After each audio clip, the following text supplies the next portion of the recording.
Hello friends, स्वागत है आप सभी का मेरे यूट्यूब चैनल बॉलीवुड खजाना पे। तो फिर दोस्तों, आज की वीडियो में आपके लिए बहुत बड़ी गुड न्यूज़ लेके आया हूँ। जी हाँ दोस्तों, शायद इस साल 2020 की मेरी पहली खुशखबरी और आपकी भी। तो फिर दोस्तों, वो खुशखबरी ये है कि फाइनली गवर्नमेंट ऑफ इंडिया ने टिकटॉक को बैन कर दिया है। ना सिर्फ टिकटॉक को ही, बल्कि टिकटॉक के अलावा 58 अदर चाइनीज एप्लीकेशन को भी बैन कर दिया गया है। गवर्नमेंट ऑफ इंडिया का ये डिसीजन भारतीयों के लिए इस प्रकार खुशखबरी साबित हो सकता है, क्योंकि टिकटॉक ने इंडियन यूथ का कंप्लीटली माइंडसेट चेंज कर दिया था, जिस वजह से कई स्टूडेंट्स, हाउसवाइफ, टीनेजर्स अपनी फ्यूचर को छोड़कर सभी के सभी टिकटॉक की एक रेस में शामिल हो गए थे। टिकटॉक वीडियो की वजह से कई भारतीयों ने अपनी जानें भी गंवाई और हाल ही में इंडो चाइना विवाद भी हुआ, जिसमें चाइना ने इंडिया के कई जवानों को मार गिराया। तो फिर इंडिया की तरफ से ये डिसीजन चाइना के लिए करारा जवाब की तरह होगा।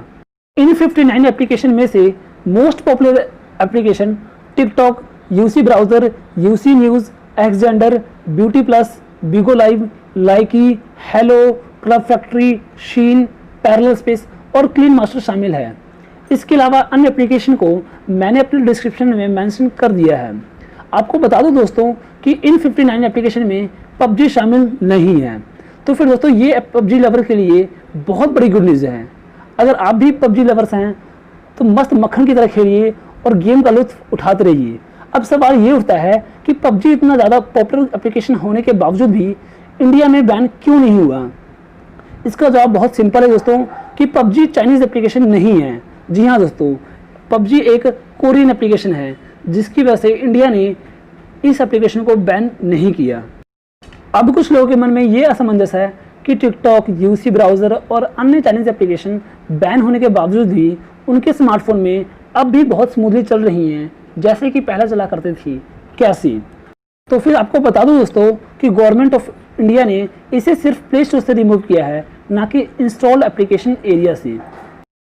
अब जिनके मोबाइल में पहले से ही ये एप्लीकेशन इंस्टॉल हैं या चल रही हैं, उनके स्मार्टफोन में ये एप्लीकेशन तब तक चलती रहेंगी जब तक वो इन्हें खुद डिलीट नहीं कर देते।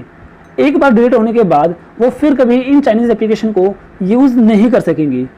तो फिर ये टिकटॉक यूज़र के लिए बहुत बड़ी गुड न्यूज़ नहीं है कि वो बैन होने के बाद भी इन एप्लीकेशन को यूज़ कर सकेंगी, क्योंकि अब ये एप्लीकेशन जैसे कि टिकटॉक, शेयरिट, यूसी इलीगली आपके स्मार्टफोन में चलेंगी।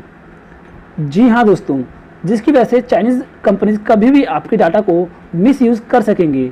तो फिर आपसे रिक्वेस्ट है दोस्तों कि आप भी अपने स्मार्टफोन से अभी के अभी इन वायरस को अनइंस्टॉल कर दें, क्योंकि इन चाइनीज़ों पर ज़रा भी विश्वास नहीं किया जा सकता, जिसने पूरे विश्व में पहले कोरोना जैसी भयंकर महामारी को फैलाया और फिर भारतीय सैनिकों पर हमला भी किया।